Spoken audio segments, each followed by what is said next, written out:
A new bill quietly introduced by Congress last week is causing quite a stir among civil liberties groups. The brainchild of Senators John McCain and Joe Lieberman, the bill would give the U.S. government the power to indefinitely detain terror suspects without charge or trial and to interrogate them for their quote-unquote intelligence value. And it doesn't make a distinction between U.S. citizens and non-citizens. So does this sound kind of scary to you? Well, joining us now to talk about that is RT's Lucy Kavanaugh.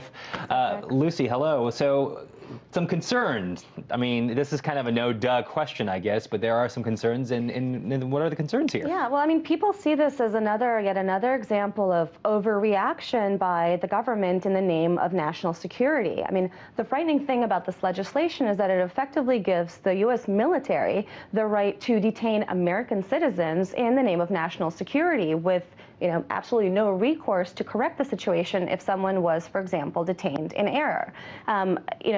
The bill is worded so broadly that it basically could, throw you or I or anyone into jail for being perceived as the war on terror. And it doesn't really set any limits in terms of who makes the decision about that perception.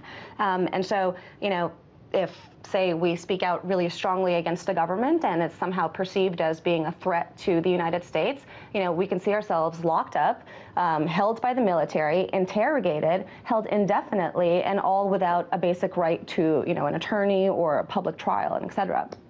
It also begs the question of what happens when you detain someone in error, and also what happens, what mechanisms are in place to prevent this from being politically used in a politicized sort of way. I mean, could we see this legislation used to stifle dissent? I mean, Tea Partiers often say fairly critical things of the U.S. government. In its extreme, could we see this legislation used as something to stifle that kind of dissent? What about 9/11 truthers? What about anti-war protesters? And so, the question is limits and oversight, and this legislation unfortunately doesn't set any limits, and it doesn't really, allow any process for these kinds of decisions to be overseen in a system of checks and balances. What about people who just simply come on and say, God, I hate this country? I mean, and even they maybe could be, because of the broad language, broad scope of the language which you had brought up earlier, they could even potentially be, I guess, put on this watch list by the government. Well, I mean, that's the threat, and that's always the problem that you have when lawmakers legislate out of panic. I mean,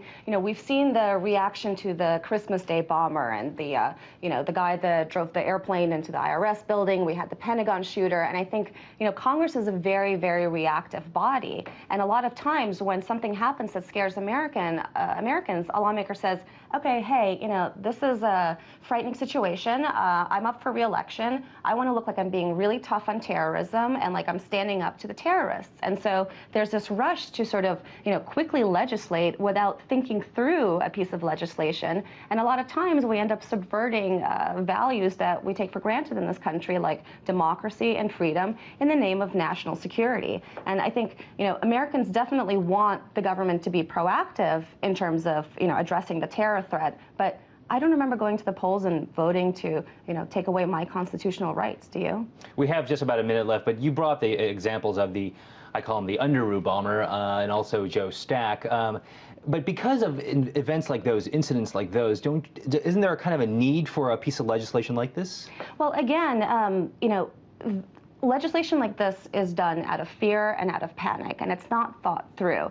The consequences of this, I mean, when you look at the domestic terror threat, a lot of folks, and I'm not justifying this, I mean, any sort of violence is completely inexcusable, but a lot of people are, trending towards violent reactions to what they perceive as a loss of their liberties to the federal government. And something like this is not going to win you any friends by people who already feel like they're sacrificing their rights and liberties in the name of terror, And the ironic thing is you'd think that this would be maybe a partisan issue where Democrats or Republicans would be different on this. And unfortunately, with things like this, both parties seem to work in lock and step. I mean, we saw the passage of the Patriot Act with virtually no debate last week. And, I don't know if this thing is going to pass, but again, there's just very little difference between the two parties on an issue like this. RT's Lucy Kavanaugh. We will see if this thing passes. Thank you so much for joining us.